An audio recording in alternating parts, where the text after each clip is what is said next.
Okay, welcome this morning at this small press briefing. I'm very glad that Linda Feldmann made it to Vienna. She is Washington bureau chief of the Christian Science Monitor since quite some time. I mean, she's a little bit an institution in the Washington press area. She's an influential member of the White House Correspondents Association, has her own show and will explain us a little bit how life is in the Trump area for correspondents in Washington. But let me first ask you about this assassination yesterday of Charlie Kirk. I mean, there have been a lot of assassinations, unfortunately. Why does this one seem to be so important? First of all, thank you so much for having me. I'm delighted to be here, and thank you all for coming. The assassination of Charlie Kirk is especially important in this very turbulent and violent era in the United States because he was so close to Donald Trump. As you know, Donald Trump himself was almost assassinated a little over a year ago, and all I can say is thank goodness that shooter missed, because then Donald Trump would have been martyred and would have in some ways ramped up all the tension and turmoil that we're seeing in the United States. The killing of Charlie Kirk has eliminated one of the most important young MAGA right-wing activists in the country. I first interviewed Charlie Kirk 9 years ago, almost 10 years ago, at a meeting of CPAC, which is an important conservative annual gathering in Washington.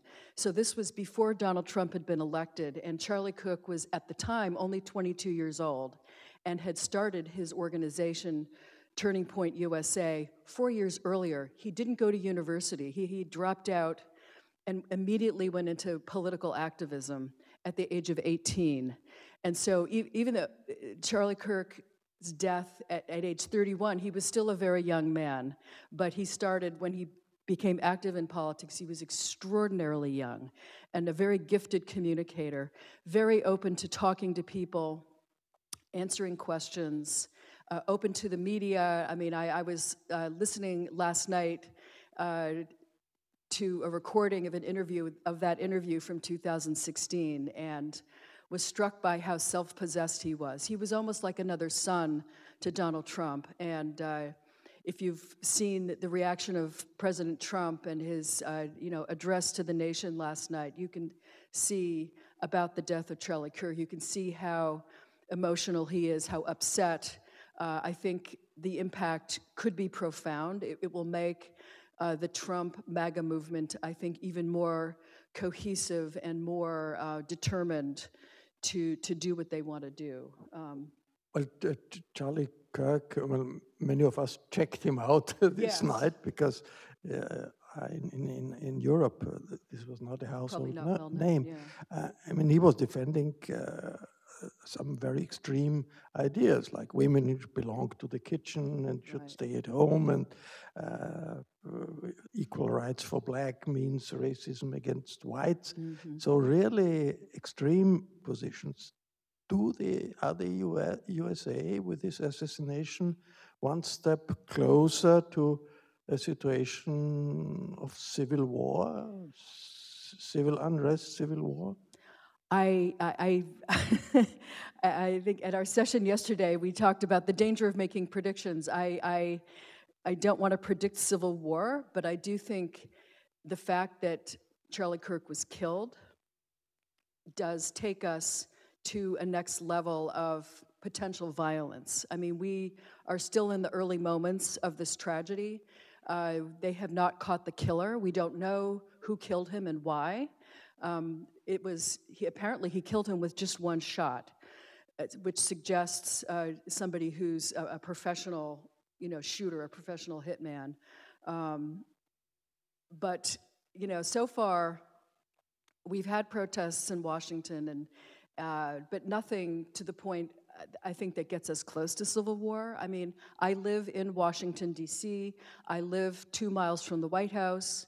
As you may have seen, the president has invited National Guard into Washington to put down crime and to create more order in the city. And honestly, the city wasn't that bad, but this is Trump exerting his influence in ways that he can. Washington is a federal city.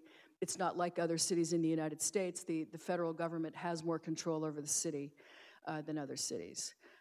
So I'll see when I get back, are there people coming to Washington to protest this, to sort of face off against the left opposition to Trump? I don't know. I mean, we'll see when Trump travels, will there be a greater sense of tension and unrest? I think it's anybody's guess. I think we'll see a lot on social media. I mean, I suppose the good news in a way is that people have many more avenues for expression.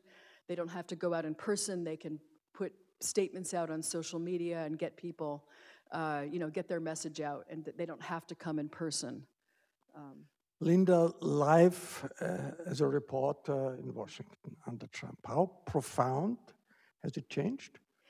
It has changed dramatically. In fact, when Donald Trump was elected the first time, I thought, wow, this will be interesting. Donald Trump had never held any political office before. He had never served in government.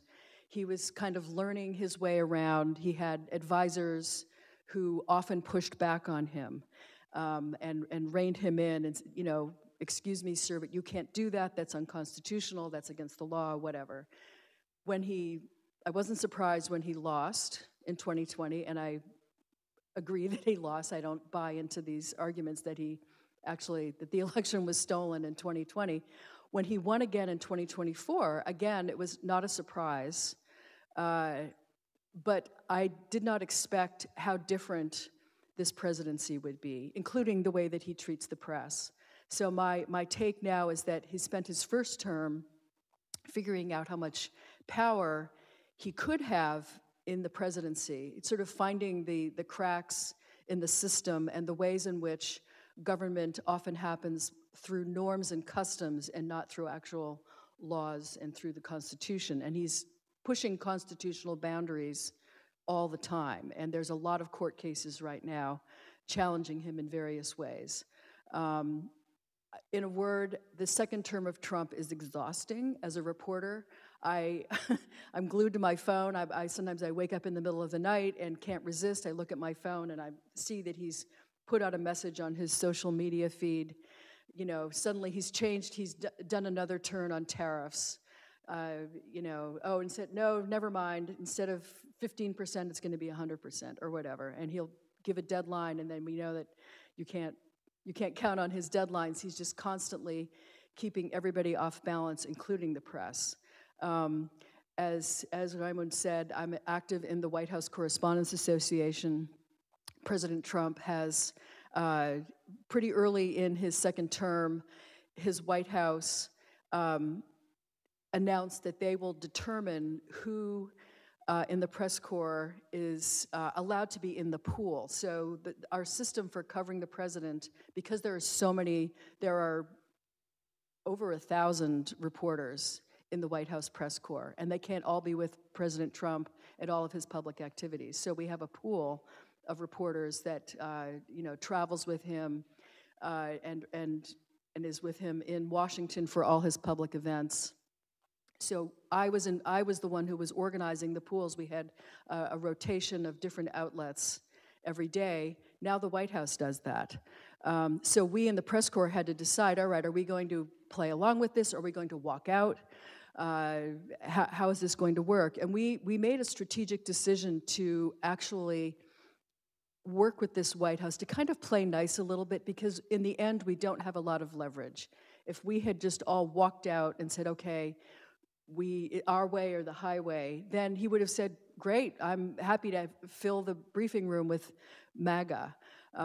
Although I'll contradict myself a little bit and say that in a way he wants legacy mainstream media in the mix with him. So what we have now in the briefing room is a combination of the old style news outlets, independent, like the Christian Science Monitor, and the new so-called MAGA media, which are very much in his hip pocket, are there to support him and ask very easy questions. So, so the public doesn't understand really what's happening. I've had people ask me, why are you asking the president such easy questions in the brief when he comes to the briefing room, or if he's someplace else and reporters stand up and ask questions? And I say, well, that was Lindell TV, which is run by the businessman Mike Lindell, who's completely in part of the MAGA movement. So I think it can be confusing to the public to see what's happening with the press. But in the end, I think Trump likes having independent media near him so he can fight with us. Donald Trump loves the fight, loves to push back, loves to beat up on the press. And, you know, sometimes we get some real answers out of him, but it's, you know. Well, I mean, let us a little bit into a daily life of a correspondent in Washington. Well, it's quite some time I'd been correspondent in Washington. It was in the morning you checked out, there was a briefing at the White House, a briefing at the Pentagon, at the State Department, and something was going on the Capitol Hill, then decided what might be interesting for the European public. You could go there or wait until the agencies reported what's happening. I mean, now with 20,000 social media platforms, how does it work? I mean, how do you orient yourself? And to do these press briefings in the White House, they were used to be pretty essential, and regularly every day. You knew, I think it was 11 or 11:30, you knew the spokesperson of the president will be at the podium, and you can ask questions. Is there an element of stability left, or is it all chaos? So it's not at all chaos. There is a completely new order. The president's press secretary, Caroline Leavitt, is very young. She's 27 years old, but she's very predictable in a way. She only briefs about once a week. But in a way, that's okay, because her answers are completely predictable. She's going to tell us what Trump wants to hear, wants her to tell us. And furthermore, Donald Trump himself is very accessible to the media. Unlike Joe Biden, who almost never had press conferences and would interact with the media, say with the pool, or as he's about to get on Air Force One, he would do that just for a very, literally 1 minute. With Donald Trump, he can stand there for 45 minutes, an hour, until all the questions have been asked. And so, in a way, it's a great time to be covering the White House, to have the president himself so available and so amenable to press questions. He often invites the press into the Oval Office when he's having a meeting with a world leader, say with Zelensky or with Friedrich Merz, or I'm sure you've seen some of the footage from those interactions. And a lot of it is televised. So as a reporter, you don't have to be there. We can't. They can't have the entire press corps squeezed into the Oval Office, which isn't a very big room. You can watch the live stream of what he's saying and get what you need. And then when it's your turn to be in the pool, then you do get to be in the room with him and try to get his attention and ask your question. But the president also seems to be doing something that other presidents have not done. He insults reporters in the press briefing, personally with the name or the organization they are for. How do you cope with it? Had you ever been insulted by the president? He hasn't insulted me. But it's just part of his shtick. He is a performer, I think, above all else. He got into politics and was already famous as a reality TV performer.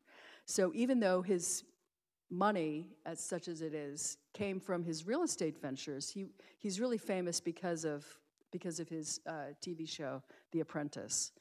So it's more like he played a businessman on TV rather than yes, he's had his real estate business in New York and in other cities and around the world, but he's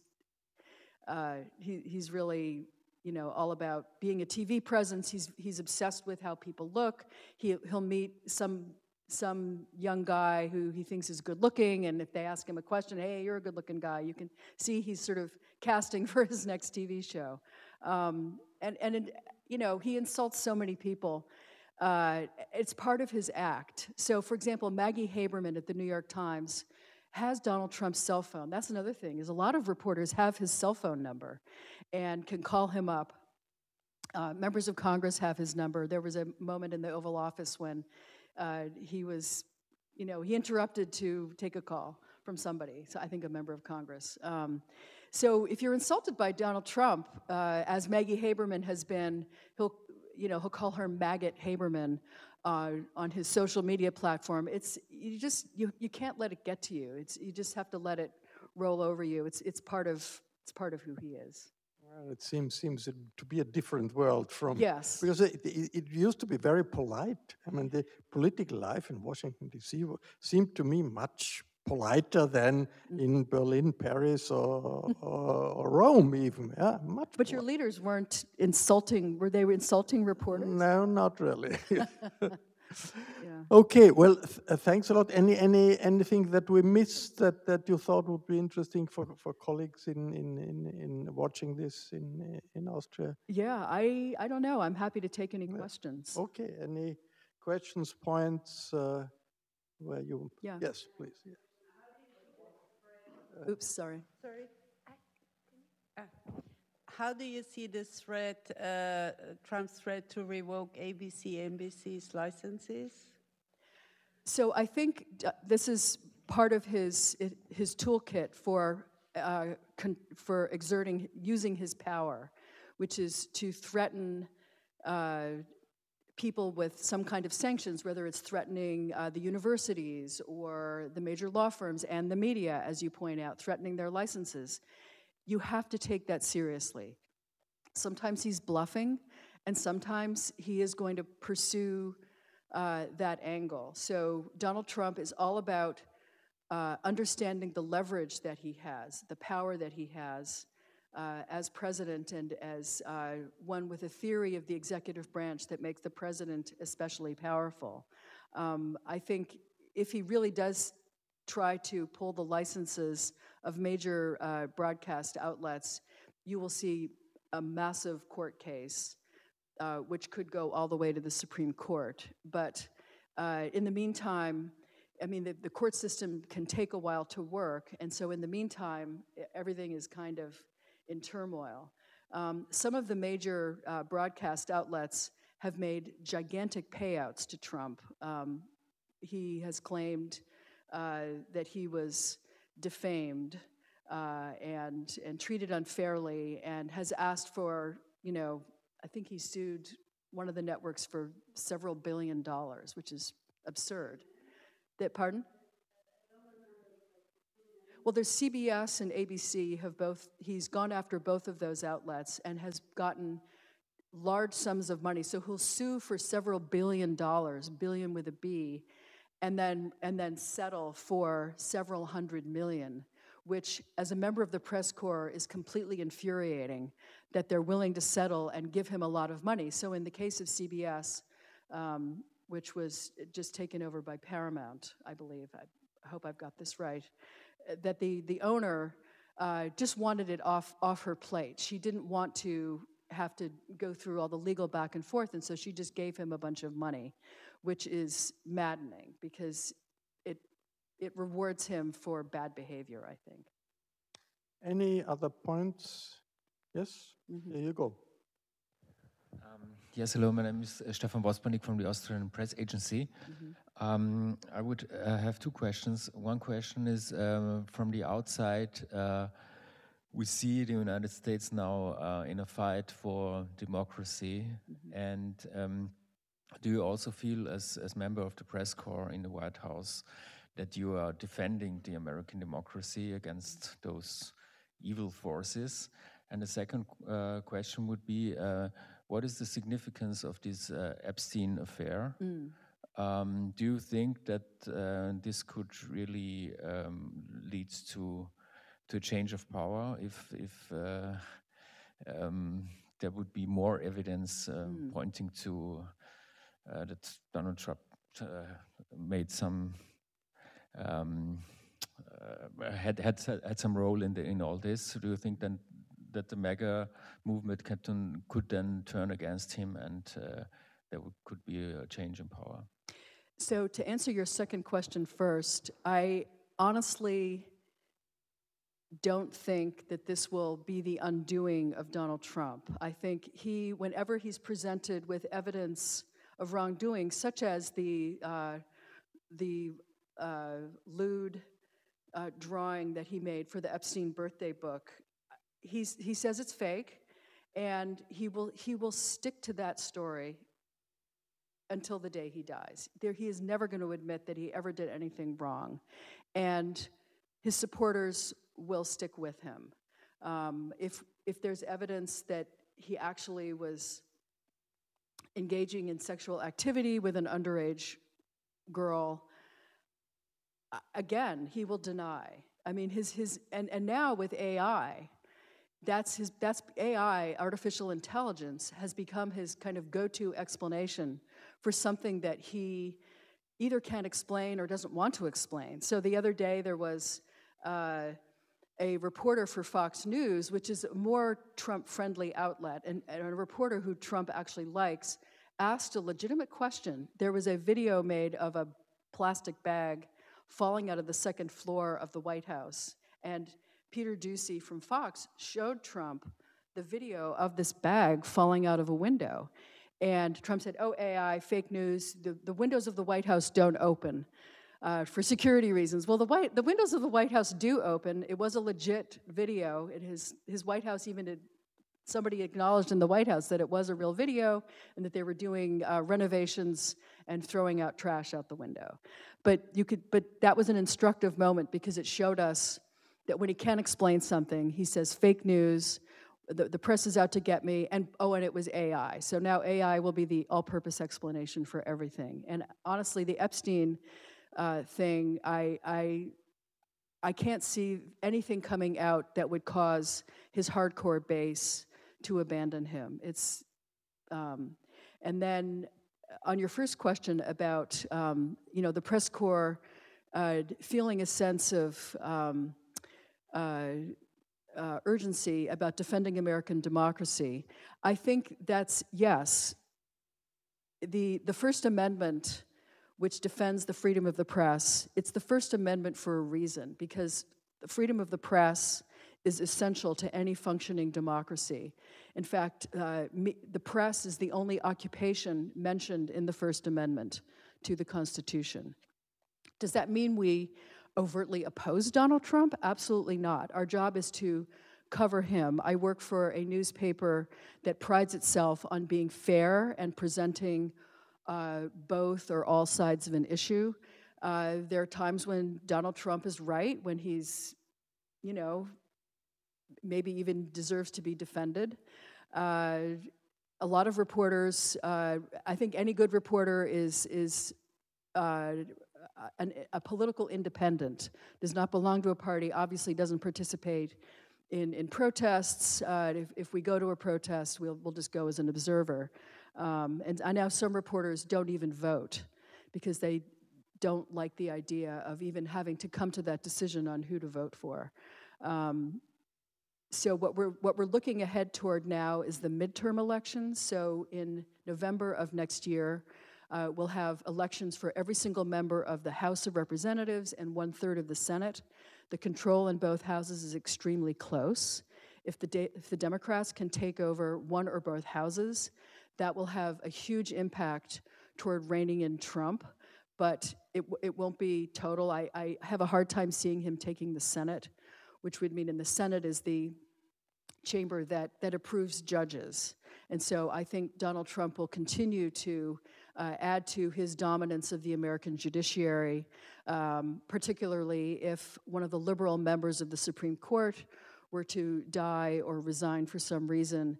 that would give Trump an even bigger stake in the court. So in some ways, the Senate is more important than the House, but controlling the House would at least give the Democrats some toehold and power, because they, at the moment, they really don't have much. There's really not much Democrats can do to oppose Trump on policy. And so I think the press is maintaining our independence is more important than ever. If the president decrees that the Gulf of Mexico is now to be called the Gulf of America, do we in the press corps just salute and say, yes, sir, whatever you say? Absolutely not. The Associated Press refused to change its style guidance on what to call the Gulf of Mexico, and paid for that decision by being kicked out of the pool for a fairly extended period. But I think that that was the right decision for them to stick to their principles and not allow viewpoint discrimination. And that's in court, by the way, that whole muzzling of the Associated Press in terms of its access to the president. So I think we're going to keep doing our job in a professional manner and, cover the news without, as a news reporter, not a columnist, call it as we see it, and if Donald Trump is right, say so. Okay, thanks a lot. Any more important? Yes, okay, last question here. Mm-hmm. You were talking about the increasingly disrespectful behavior of Trump towards the press and the further humiliation. I would like to know, do you detect already any effects that this has on the public stance and the public opinion on journalism in the United States, and what this means for the future of journalism in the United States, but also Western countries like Austria or Germany, for example? So the overall situation in the United States is very polarized. People are either here or here, although there is a sort of chunk in the middle that I think finds it all so disruptive on a daily basis, all the fighting, not just between the press and the White House, but just in general, the political fighting that some people have tuned out. But opinion polls have shown that American trust in the media is very low, that most people are busy with their lives and are not reading or watching the news extensively. They're not, glued to their phones and glued to social media. And I think a lot of people just don't know what to think and are questioning the motives of the media. If you are a traditional Republican and voted for Donald Trump, not because you love him, but because he's better than the Democrats. He's the Republican Party representative and better than Kamala Harris or Joe Biden or any of the other Democrats who were running. You're inclined to give him the benefit of the doubt, and therefore, if you've got this conflict with the media, that will make views of the media diminish. I would say the mainstream media, say the New York Times, the Washington Post, Wall Street Journal news coverage, the major TV networks, I would say, do lean a little liberal. So I think there is some reason to think that the media isn't completely unbiased. And, I have many wonderful friends in the press corps, and everybody's doing their best to keep it straight and neutral, but it's very hard when you're writing. You want to write in a lively way, but the minute you start using adjectives and describing what's happening, it's almost impossible. If you do think Donald Trump is a little too much and might, has some authoritarian tendencies, I think it's pretty easy sometimes to read a news article and see what the reporter actually thinks. And so it is a very tough time to be in journalism, and I think public trust is easy to lose and difficult to win back. So I think even after Trump is out of office, it will take a lot of hard work to win that back. And in the Anglo-Saxon tradition of the media, there is this separation between reporting and commenting in columns, something that's doesn't exist in continental Europe. In the UK, yes, but you have in France or Italy or Austria, you have always articles. they mix judgments and information at the same time. This, of course, is easier in the US to say I'm just reporting, and I leave it to the columnist to say that this is a horrible person. Right, but to your point, I completely agree. I enjoy reading media from other countries, other Western countries. The British press is very opinionated. I mean, I have friends who are news reporters from the UK, say The Guardian in Washington, and they ask good, legitimate, straight questions at press conferences, and then I read the story, and it's a column.